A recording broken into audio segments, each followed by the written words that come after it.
Hello, ladies and gentlemen, and welcome to episode 78 of the Seezus Show.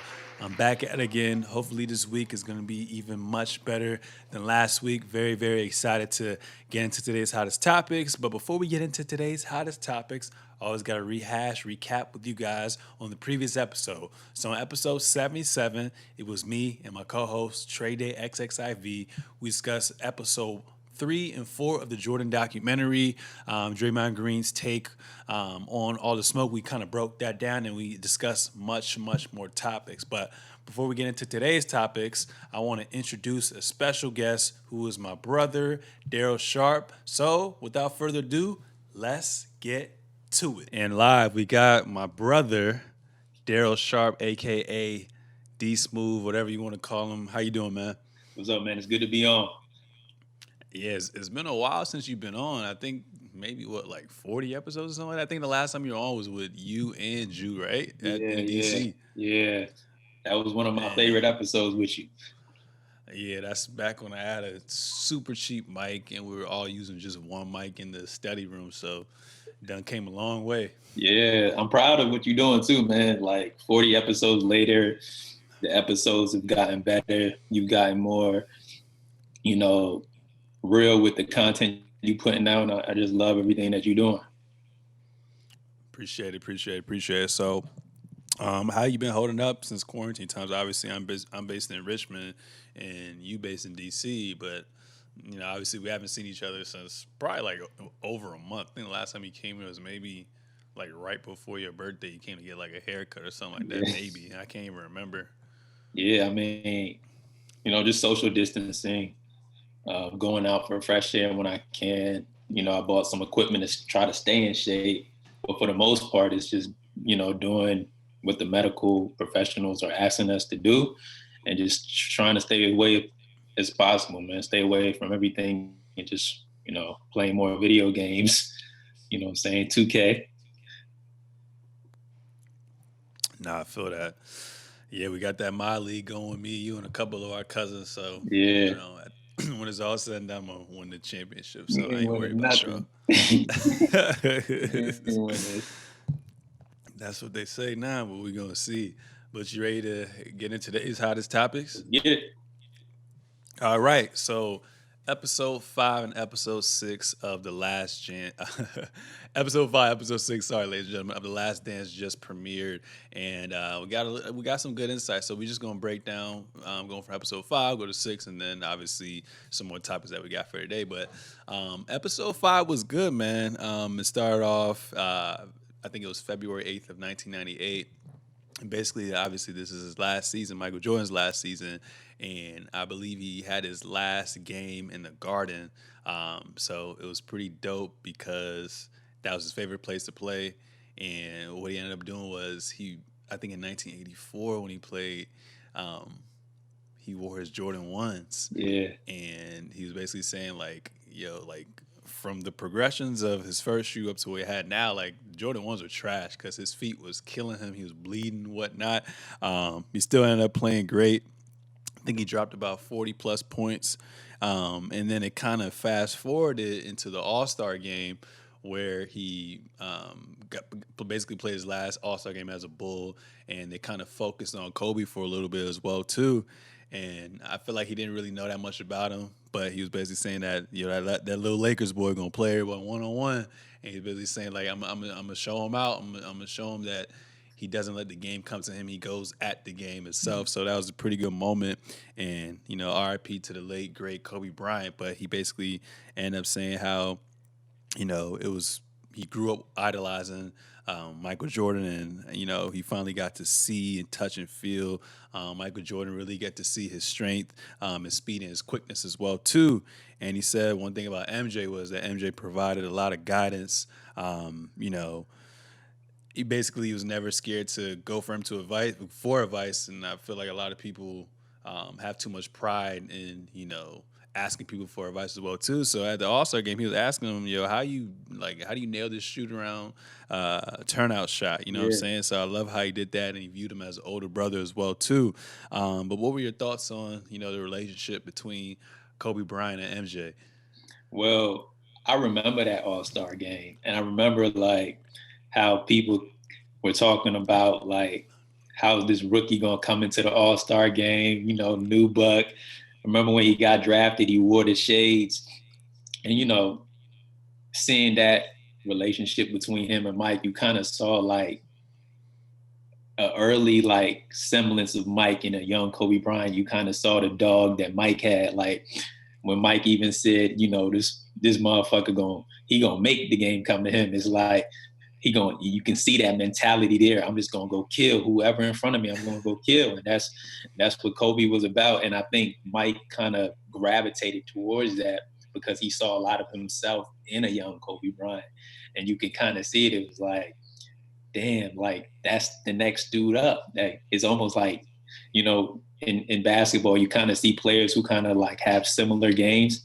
And I think Mike was like, man, those is one of those dudes that's gonna be here for a long time. And you kind of saw the respect that was there. Like the entire like locker room talk was pretty much predicated on Kobe Bryant because you knew there was something special about this cat, his swag, his demeanor, and then he can play, and then you can go out there and get buckets. So that was great to see, and I think it's going to be great for the young people who are fans of Kobe Bryant and the generation after that to kind of see the young Kobe Bryant and how hungry he was for knowledge and stuff like that, and Mike giving him some game. So that was great to see. For sure, for sure. And then, Kobe ended up getting Phil Jackson. Yeah. After that, besides the Bulls, they were the last team to three-peat. He Yeah. almost three-peated again if he didn't lose to the Celtics back in '08 as well, too. And like you said, he padded his game after MJ, so he's the closest to MJ. I don't know if there's going to be someone else like him, but that was just a great relationship that they had with one another as well, too. So that was dope. So I was actually wrong. So February 8th was the All-Star game. Fast forward to March 8th of 1998. That's when they played the Knicks for the that's when Michael Jordan played the Knicks for the very last time. And like I said before, that he went to the Garden essentially. That was his favorite place to play. And like I said before, he played with his Jordan 1s because that was the first shoe that he wore when he went to the Gardens as well too.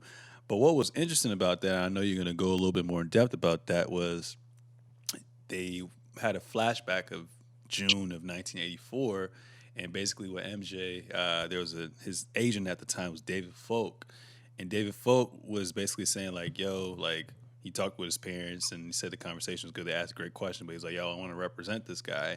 And one thing about him was David Folk represented golfers, boxers, tennis players. And this was something because they were all those are still sports, but it's an individual sport. So what David Folk seemed like he wanted to do was he wanted to bring Michael Jordan in. Obviously, basketball is a team sport, but it seemed like he wanted to individualize Michael Jordan. And at first, I know Converse was like the shoes, the like official NBA shoes of the time, and he went to Converse. They said, nah, you're really not going to be the top tier guy. I went to Adidas. Nah, you're really not going to be the top tier guy. And then they're like, well, let's take this trip to Nike and see what they have to offer. And at the time, they offered him a lot of money as well too. And it turned into Air Jordan. And, the sales skyrocketed as well, too. And then after that, he started getting deals with Wilson, with McDonald's. And they even talked about, like, with Spike Lee, he got to direct one of his commercials. And that's when the whole phenomenon of that urban culture with Jordan kind of skyrocketed as well, too. So that was pretty dope. But just tell us about your thoughts on, the Air Jordan and, how it expanded as a brand and all that stuff. Well, yeah, I mean, growing up, if you had a pair of Jordans, you was that dude. Like, you couldn't, like, everybody wanted a pair of Jordans. You had to wait in lines to go get them. But I just want to say, like, going back, though, like, if you kind of think about it, though, like, the NBA, like, Converse was the main thing. Like, people didn't really buck tradition like that. So I think his agent was like, yo, we trying to make a global superstar. And this kid has all the makings of a global superstar. So you kind of brand him that way. Before it was like, it was almost like team oriented. And you can make the argument that Mike probably individualized basketball in a way where like the brand became the individual, the person. But like I said, like having a pair of Jordan was almost like a status set. It was like, man, I'm about to flex because I got them. Like, you know what I'm saying? So, and you wanted to have, like, it was like, if I had a pair of Jordans, I could be as dope and great as him, right? That's Be what he like was Mike. selling. Yeah, you can be like Mike, and that's what he was selling. So, and you obviously he had to be great. You know what I'm saying? So it was good to see that. It was also good to see like how the Jordan brand kind of mixed with urban culture, Black culture, and how that kind of generated its popularity even more. Because now it was like it was us, it belonged to us. It was what we did. It was hip hop. You know what I'm saying? It was all of those different influences, and Jordan just made it pop. It was it. Having a pair of Jordan, like I said, was you was the man. You was that dude. You was that person. You know what I'm saying? Mm. Yeah, for sure. I agree. I do remember I was a sneakerhead back in the day as well too. I remember me, you, and Drew, Ty, Warren, when the Space Jams came out. I think Yeah. they used to Jordan used to always release like I think the 11s used to always release the different colorways would always release like a couple days before Christmas or something like that. And I still remember we went to Patrick Henry Mall and everybody was just chilling and we saw one person like we thought they were gonna go throw out the trash. So we were like, yo, let's get to this line real quick. Ended up running all the way over there. We waited for like 6+ hours, bruh, in the cold. In the Like it cold, felt like 30, 40 degrees, just but frozen. we Yeah. we all got those joints and those are my all-time favorite shoes I've ever Yeah. had in my life. Then I think the next year we went to go get the cool grades at George Mason in Fairfax, bruh. I still Yeah. remember watching Inception in the car, and then we just did the same thing. We always managed to get that joint. So that waiting in line with Juan, I had a lot of J's back in the day. I had to end up selling it because you know how that struggled me in college. But yeah, Jordans was definitely the highlight of my shoe game growing Yeah. up as well too. It's so crazy because uh, it's still going. It's still as relevant as it was when it released in the '80s. So that's yeah, just a yeah. testament to the brand. For sure, for sure. And then obviously, he ended up scoring 42 points in the Garden his last game. And then they fast forwarded to the 1991 when they defeated the Magic and the Lakers. And then in 92 when they tried to two-peat, basically everyone was saying like, you know, they won a championship. Where are they gonna go? So they ended up beating Portland 4-2, and then I believe in one of those games, like Michael Jordan had a career high or an NBA record for most threes and a half, and I was just like, damn! Imagine if you played in this era Yeah. right now, how the 3-point line is so prominent right now, like how he would fare with everyone as well too. And then they forwarded again, they talked about the dream team in the 92 Olympics as well too. And I guess for the first time they had mostly NBA players or star-studded players go overseas to Barcelona to play against these other teams. So the biggest team there that they were talking about was Croatia. But even before that, they had a little segment saying like, "Yo, like Isiah Thomas met all the criteria to be on the team," but it seemed like they kind of painted a picture that MJ didn't want him on the team. And MJ kind of said that that wasn't the case, and he kind of said that it was kind of like a general consensus that people didn't really want him on the team. I guess because of like his track record being too physical or whatnot. But what are your thoughts on Isiah not making the team? Well, I think that's honestly, I think that's probably one of the biggest mistakes that the NBA probably has. Because if you go back and you look at it, Christian Laettner made that team, right? And the logic was that he was the most decorated college player, right? He made it over Shaq. And Isiah Thomas, arguably the greatest or second greatest point guard of all time, doesn't make the team, and John Stockton make the team, right? And Isiah Thomas is a two-time champion. He beat Bird, he beat Magic, he beat the Bulls. So it's almost like, how do you not have one of the most decorated point guards playing on the dream team, but you have one of the most decorated college players? So the logic doesn't add up. But I think at the end of the day, I think a lot of the players didn't like Isiah Thomas for whatever reason. They felt like he probably rubbed some of them the wrong way. You know what I'm saying? But it's definitely, to me, a stain on the NBA because that dream team was supposed to represent the best, and that's not taking anything away from John Stockton. I think he's a great point guard, but I think Isiah Thomas was the clear like player who just didn't make the team. We're still talking about it because it just doesn't make sense. How does this great NBA player, 6'1", he has no business winning 2 championships in a league that everybody is the big man league, right? And he kind of like gets snubbed. It just doesn't make any sense. And if you look at his stats, you look at all the things that he's done for the league, it's just crazy. Like, what were y'all thinking and what were y'all doing? So I think definitely for sure he should have made the team. For sure. And I just felt like, that was the first time where you got to see, like I said, all those stars come together as well too. So I felt like if he would have went on the team, there would have been a deeper understanding to who he is as a player off the court, and that would have helped with the relationships with everyone on that team as well too. But another thing they talked about with the dream team was this one guy that Jerry Krause was so interested in, Tony Kukoc.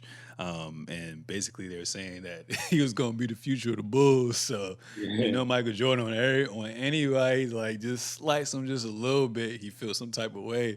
So that first game they had in the group stages, I think MJ was basically like, yo, only me and Scotty gonna guard this guy. No one else guard this guy. In the first half, they held him to 0 points, 0 rebounds. Scotty was frying this dude. And then towards the end of the game, he only had 4 points, which is crazy. And I guess, like I said, they just felt disrespected by Jerry Krause because they were like, yo, like, how dare you say he going to be the face of the franchise when, we the ones who bring in, this winning mentality back to Chicago for this organization as well, too. End up doing well. And I think when they played each other in the championship game, I think he had about like 18 points or 6 assists or something like that as well, too. But he kind of proved himself to everybody that he can – hang with the big cats as well too. But, what's more important for me is the fact that the Dream Team was kind of responsible for the global brand of basketball and had a huge cultural influence with that. Talk to me about, the brand awareness of the NBA, with the Dream Team, finally going back to reclaim the throne. So prior to that, on the international stage, the NBA was kind of like a laughing stock, right? Getting beat and stuff like that. And, after that Dream Team, you kind of see like the global exposure of NBA. Like it starts becoming super popular, right? Players, seeing Mike, seeing Magic, seeing all these great NBA players, kids all across the world wanting to be like these players. So you see the brand just take on a huge popularity hit, right? Like, and when I say hit, I mean like a rise in popularity. And it was because of that Dream Team. It was because what they represented. They dismantled all their competition, like you said about Tony Kukoc. Like they wanted to make a statement like, when we put our best players forward, there's no other players in the world that can beat us. And it was like, we showed that. And having Michael Jordan there, who don't want to lose to anyone, and him being the most popular athlete at the time, I think it coincided with like that rise of popularity. Like you said, man, it was just like, dang, this is the pinnacle of basketball. This is the pinnacle of what the world is trying to chase. And I think that right there, like, it was just a moment in time, a special moment. Yeah, for sure. So another thing that was dope as well too was Barack Obama made a cameo, and one thing that he said was, there's kind of a burden with being an African American who obtains success. He said in the sense that you can't essentially get too controversial over social issues in America. And I believe during the time, at least in the documentary, there's a guy running for Senate. I think his name was Harry Gant, in 1990 for North Carolina. And basically he was going against this other guy. Can't remember the other guy's name. Ended up winning, but I guess they wanted a full-out endorsement from Michael Jordan, kind of like today, like during the last election when LeBron James endorsed Hillary Clinton, and he clearly stated that his political views is he's for the Democratic Party and whatnot. But there was some quote that were basically saying that Jordan was like, the Republicans buy Nike too. And it seemed like he kind of took his personal wealth over politics. And it seemed to me that, at least from what he said, was he only focused on basketball. Like he never thought of himself as an activist. Um, so my thing to you is, how do you feel about that? And do you feel like, being an athlete, that's that's a global brand at this point, the most recognizable face probably in the world at that time, and still till this day. Do you feel like stars owe it to be um, political in some sense? That's a great question. So so that's a very and I I'm not Michael Jordan, obviously, right? So that's that level of popularity, and you're trying to be apolitical because you're not trying to off- offend anyone. But but I come from a tradition where Muhammad Ali is the greatest athlete in the world. He stood for something, right?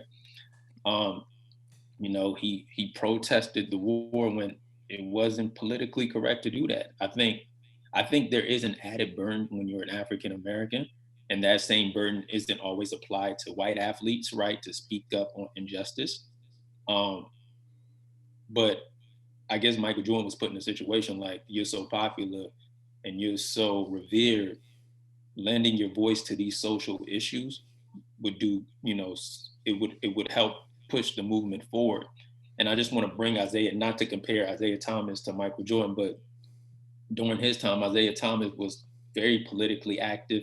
He was having walkouts. He was, leading the movement. Like, there's an article out on the type of work that Isaiah Thomas was doing in the community in Detroit to uplift um, social inequities, right? And not to say every athlete, should be politically active. Like, you don't want to force anyone to speak if they don't feel comfortable speaking. But I think these issues sometimes these issues are so profound and so important that you have to shed light on it somehow or some way. That isn't to say that, because in the doc, Mike said he did contribute to his campaign, right? But he just didn't speak publicly because he didn't know who he was, right? And I think that's somewhat fair because, like, when you're an athlete, especially when you're an athlete on the magnitude of Michael Jordan, you're not focusing on like political races, who these candidates are, because you're so focused on the game of basketball. It's just hard to do other things. But again, I think, like, I come from a tradition where I would like for athletes to be vocal about issues that they take personal, issues that they want to raise awareness for. Again, Muhammad Ali to me is probably the greatest athlete of all time, and he stood for something. He, lost his belt for that. So it was, when I heard the quote at the time, when I was younger, when I heard the quote, I was like, dang, like, Mike, black people buying your shoes and stuff like that. We support the brand, like, and you one of our superheroes, right? And then maybe we have to look at that relationship between celebrity and, should we expect celebrities to do everything, or be vocal about these issues? So when I remember when I heard the quote for the first time, I'm like, dang, Mike, you don't bang with us, man. You can't stand up for us. So, and when you heard the quote, it was like, ugh, man, I ain't trying to hear that, Mike. And it kind of rubbed a lot of people the wrong way. But kind of hearing him actually, actually, that was the first time I ever heard him like respond to that quote. So it was kind of dope to just see that he thought about it and he kind of gave us an opinion on how he felt at the time about it. So that was cool. Yeah.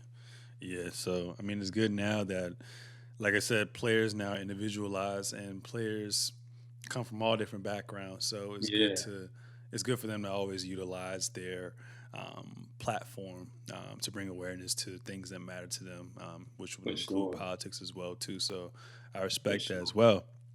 Moving on to episode 6, he started off saying, it's pretty tough, being MJ for a day. People are basically always saying, "Yo, I want to be like Mike. I want to be MJ for a day, MJ for a week." But try to be MJ for a year. You know what I'm saying?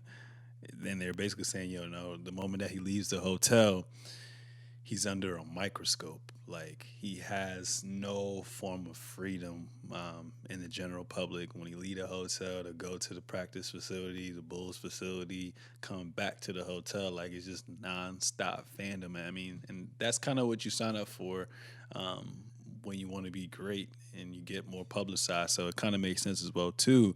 And they said something about like he was kind of the people around him, so the media and the fans were kind of like flocks of bees trying to get at the honey as well too, and you can tell even like when obviously they were following him during the 1997-98 season, you can you can tell like even when he opened the door in the hotel when they came in, he kind of was annoyed, Yeah.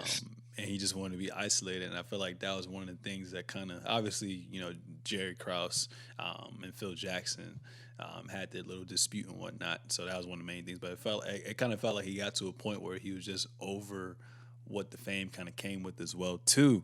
Mm. Um, and also at that time as well, I can't remember the writer. I think it's Sam Smith. He had a book called The Jordan Rules, and basically Yeah.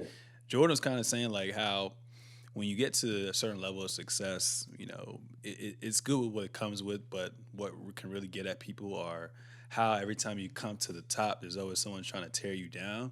So I guess the Jordan Rules is about how MJ's not the perfect person that you guys envision or what you guys perceived him to be as well too. Hmm. And it kind of talked about how the book kind of talked about what kind of goes on behind the scenes because it kind of trying to knock you off the pedestal as well too. Um, and it seemed like that was one of the things that kind of would ultimately lead to the separation or the ending of this Bulls dynasty as well too. And like I said, it's early retirement. But how do you feel about handling fame, being of that nature and whatnot? Talk to me about that. Yeah, man. Like with Mike, I guess you can kind of sense that entire like, yo, they build you up to break you down narrative coming again.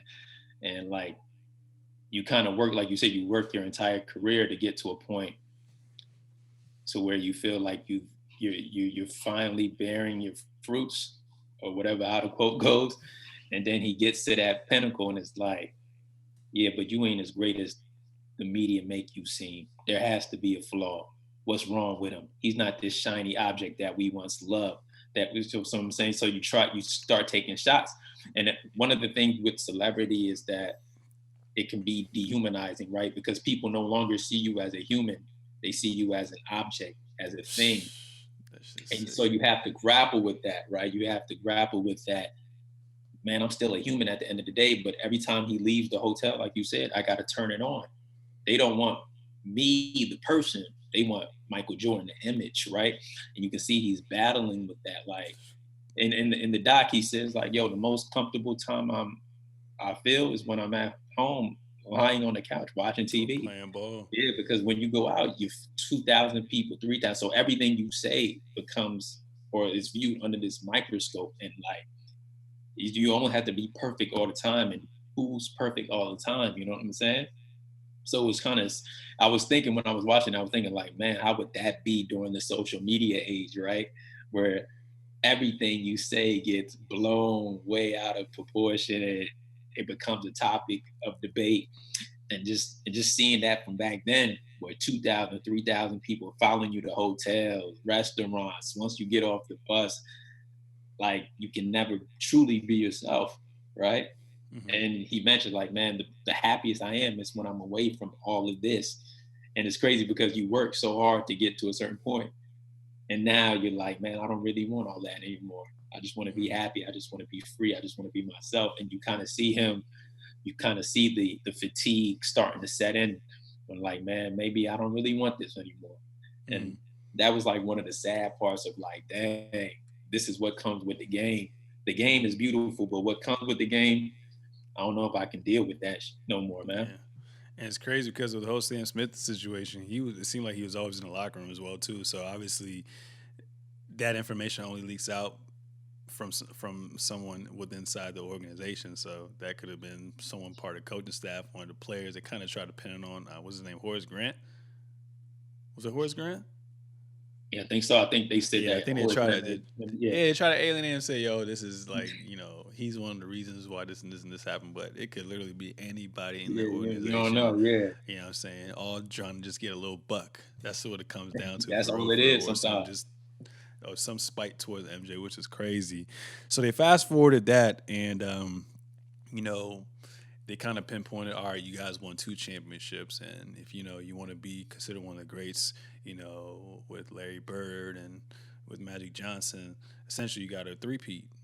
You know what I'm saying? Those are the last, I think, two organizations to three-peat as well too, and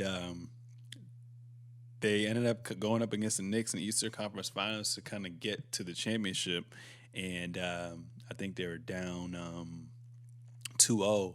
And I think once they went down 2-0, Michael Jordan ended up going to Atlantic City with his dad, because his dad was basically saying like, "Yo, like, let's get away from all this attention and let's just ease our mind.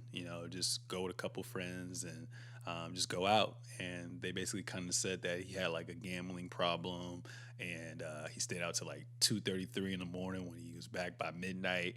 And he was like, "Yo, this is just a way for me to escape from the Yeah, BS that goes on every day as well too." So it's yeah. crazy how they kind of made that a public issue with him and gambling as well too. But talk to me about that situation. Do you think it was fair how the media pinned that against him? Yeah. It was crazy when I was listening to that joint. I was like, how dare you say like one of the greatest players ever isn't committed to the game? Like Like, to me that was like the most disrespectful shit I ever heard. I'm like, how would you say that? Like this dude, like y'all spent your entire media career saying that no one works harder than him, then to flip it and be like, is he committed to the game? I was like, man, that's a slap in the face to the incredible work that he's done, the contributions that he's had to the game. In terms of, so yeah, I didn't like that. So in terms of like him going to Atlantic City to go gamble or get the stress off the day off his chest, I had no problem with it. I'm like, man, like some people after they take a couple of losses, they want to go reset. They want to get their mind away from basketball, right? I remember D Wade during the Pacers series went back to his old coach just to work out with his old, like some certain people do certain things to get that stress off of them. I thought it was kind of sloppy journalism, and when I'm watching the doc, how they kind of correlated that to some larger problem of gambling. I'm like, oh man, maybe he's just trying to blow some steam. The media is on him, right? Maybe he's mhm. just trying to blow some steam. But again, it goes to that entire conversation about how like you have to be perfect in the eyes of the media all the time. And if you're not perfect at one time, then maybe you're not what we thought that you were. So it's battling expectations versus reality again. So I just didn't like, I'm like, it just didn't make no sense. What do you mean Michael Jordan don't take the game serious? You see what he's done since he was drafted? Like, get out of here. Yeah, yeah, it's crazy, for sure. So after that, they basically talked about when he went up against the Suns with Charles Barkley. Charles Barkley was a dog back in the day as well Yeah, too, for and they're basically sure. talking about how, like, I think Chicago, no, the Suns had, I think, home court advantage, and I think the Suns won the first two games in Chicago. That's when they were down MJ. MJ ended up winning two straight back in Yeah, Phoenix. And Charles Barkley was just saying like, "Yo, this is like the first time where I in my head I always believed I was the best player, but this yeah, is the first time where I actually had some form of doubt, and I kind of realized that I'm not the best player. Like Jordan is the best player as well too. Put up a fight, ended up losing in 6 games as well too. But it's just crazy how Jordan just once he got that taste of winning, he just couldn't lose as well too. But nobody can stop that. nobody could stop that as well too. So I mean, episode 5 and 6 overall are very very solid. I always after I finish the the 2 episode stint, I'm like, yo, I really really crave for more. So it Yeah, sucks that we got to wait until next week to um, you know watch episode what 5, no, 6 and 7, 1, 2, 3, 4, no, 7 and 8, I think, right? 7 and 8, 7 and 8. Seven and Yeah, eight, yeah, so for sure. it's gonna be interesting. But even moving on from there, earlier this week, Isaiah Thomas came out with a little saying, and basically saying like today's players like LeBron, Durant do not do enough to get credit. So basically, he was saying, let me see if I can find that quote. So I think he had a one-on-one with Chris Broussard, who is one of the analysts on Fox Sports. Isiah said, I think this generation is not getting enough credit for what they're doing because the athletes that are in this generation are so far superior than what was in my generation. Jordan was the best athlete that we had ever seen from an athletic standpoint. There are like 10 or 11 guys in the NBA right now with Jordan's athleticism. We didn't have that back then. With what KD and LeBron are doing, if you put them back in the era of the 80s with their talent, their athleticism, and their skill, then who's really the GOAT? What are your thoughts on, can players in this era, like the big name players like you listed and company, do you think they could compete in Isiah Thomas / Jordan's era? So one thing I gotta go check that I gotta go check that interview out. But I'm gonna say this: if you an all time great, you can play in any era. Like, and I want to like establish if you're an all time great, there's no era in basketball that you can't play in. So Mm, Kevin Durant, you put him in the 90s, you put him in the 80s, you put him in the 70s, he gonna get buckets. You put LeBron in the 90s, the 80s, the 70s, he's gonna be a star, right? In terms of the GOAT conversation, I'm hoping that we move towards it, like where like there's certain GOATs of certain eras, right? yeah, Like Wilt Chamberlain of his era is the GOAT, right? yeah. Then you got Kareem Abdul-Jabbar. You got cats like, you know what I'm saying? Then you have like the Magics. Then you have like the Mikes who dominated their eras, right? I think the conversation always goes to like, yo, who would be the greatest of all time? And we start looking at numbers and statistics, and I'm like, yo, different rules, different time. Like it's hard to do that. So in terms of Isiah Thomas's comments, and I don't want to like take it out of context, I think he's saying like, yo, what these athletes are doing now, if you just put them back in that era, who knows what they would have done? Like Kevin Durant is like a modern George Gervin. LeBron is like he has like Magic Johnson Magic, yeah, 2.0. Magic Johnson type joint and with way more athleticism. So you just don't know. And it's like it's dope to kind of think about those, like what would happen if. But like, like Wilt Chamberlain, there's an interview going around with Wilt Chamberlain saying like, yo, back in that day, like doing fancy dunks and 360s, your coach would bench you during that time when I played. Now you can do that. And his argument was like, yo, different eras, there's different styles, there's different like norms of basketball. Like, but I guess what Isiah Thomas is saying, like, yo, these athletes today, man, they different. They killers, they dogs. Hmm. So seeing them what they could have done in that era would probably be special. For sure. And I just feel like he's one of the few OGs that really don't hate on a new age. So he's one of Yeah, those real recognized, real. So I yeah, respect for that sure. about Isaiah. And if you just look at science and history in general, like we're constantly evolving. So obviously through time, you're going to get a little bit better. But like you said, if you drop greatness off into another era, you can't teach their physicality, their Yeah, height, all that stuff, and you can't teach that go get a mentality. So I feel like even though it was a little bit more physical, they would have adapted to that time and found ways to win. Now, would they have won these amount of championships, made these amount of final appearances? We don't know because at the end of the day, in today's era, players are in more control of who they have around them. So I think they would have put the right pieces around them for them to be successful as well too. So yeah, I agree with Isiah Thomas, and I don't have no knock on him as well too. Moving on from that, old Cavs coach David Blatt made some headlines earlier this week as well too, and I guess he was taking shots at LeBron. And a little quote that I have here is that he said, Michael Jordan is greater than LeBron James, Blatt said. He won the most championships with one single team and did not focus on the I, but on the us. But surely, in terms of ability and influence, they are both included in the top 5 best players in history. This article was just kind of dumb, or whatever he said was just kind of dumb, because if you know LeBron James, even from a young age, he always prided himself on team basketball as far as individual accolades. You know what I'm saying? He always harped on sacrifice. And then even in the media, he gets killed. When they went up against the 2017 Warriors, when KD first went there, there was a play, there was a sequence, I think it was game 3, when it was a close game before KD hit that dagger. He drew the defense into the paint, kicked it out to Kyle Korver. Kyle Korver missed a shot, and they're like, "Yo, why didn't LeBron take the last shot?" Like, Yeah. so I don't really know what David Blatt talking about when LeBron, like I said, prides himself on the success of the team and sacrificing as well. So, what are your thoughts on that? Well, I don't know if David Blatt meant it to come across as like hate. Like sometimes you don't know, like you just read something and they probably took it out of context. Yeah, Does he have a right to believe who he feels is the greatest player of all time? For sure. If he feels Mike is the best, that's his opinion.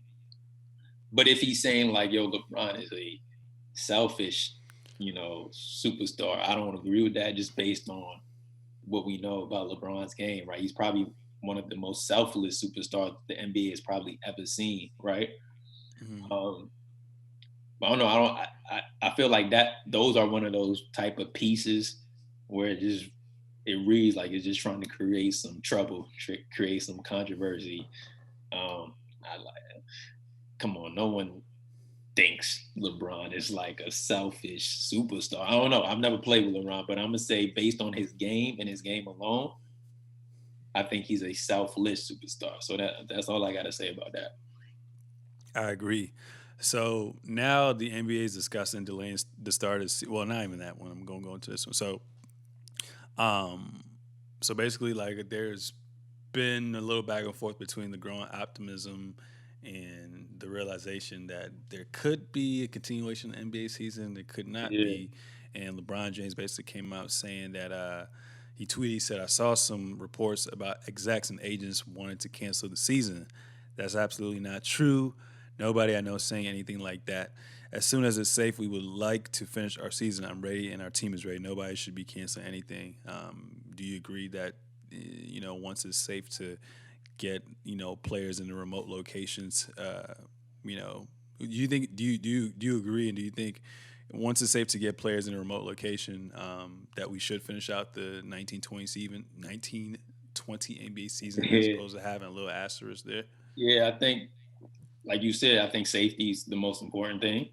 I think I would hope that the season doesn't get canceled because this was such a great season. Um, I wanted to see. I'm gonna be honest. I wanted to see the Clippers versus the Lakers, the Bucks versus the Raptors. I wanted to see that as a basketball fan. But I hope safety is the most important thing, obviously. But I think if the season does resume, I think they're going to have to try to come up with a way where players don't just automatically jump back into it. There's going to have to be some type of training camp, some type of like games that they play to get back in rhythm and resume the season. Um, I think like I wouldn't put an asterisk beside it because there's been lockout seasons, there've been shortened season. When the Spurs won their championship, we don't take that ring away from Tim Duncan. That's it. You won that. I don't think we should do that. I think that these players, like the season ended March 11th. They Mm-hmm. played over how many games? I think it's 60. right that they finished the season off. Yeah, I agree with you. I agree with you. And I think Yeah, for even right sure. now, they're discussing delaying the start of the season until December. So Mm, that kind of gives you, confirmation that they are going to plan to resume this season, take a little bit of time off, and then start up with um, the 2021 season in December. But I feel like fans probably won't be in attendance, probably maybe optimistically speaking, until like next March, year. April of next Yeah, year. next year. So it's gonna be crazy. But Be crazy. But before I we want them. even, But I want them to finish the season. I do. As a basketball fan, I just want to see them finish and yeah, see where that goes to. even with no fans, like I don't care. It's only gonna suck because the fans do really rally behind them, Yeah, and role players tend to play better at home, and it's just more exciting. But at the end of the day, it's just basketball. So if we got content to watch, then I'm all for it. We for have to sure. see a winner, so it's gonna be interesting. But before that, no particular order, putting you on the spot right now. Oh man. Who are your top five players of all time? Don't have to be just your top five favorite players or your top five players. Who your top five? No order. Wow. Dang, you gonna put me on a spot like that, bro? I'm gonna go with Mike. I'm gonna go with Bean. I'm gonna go with Kobe at 2. I'm gonna put Kareem up there.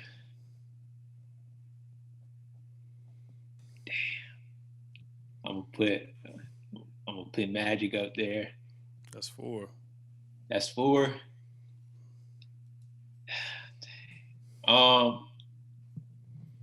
These are just my favorite, right? My favorites. Yeah, you're It's 5. not who I think are the best. So then I'm gonna have to go with Allen Iverson at 5, bro.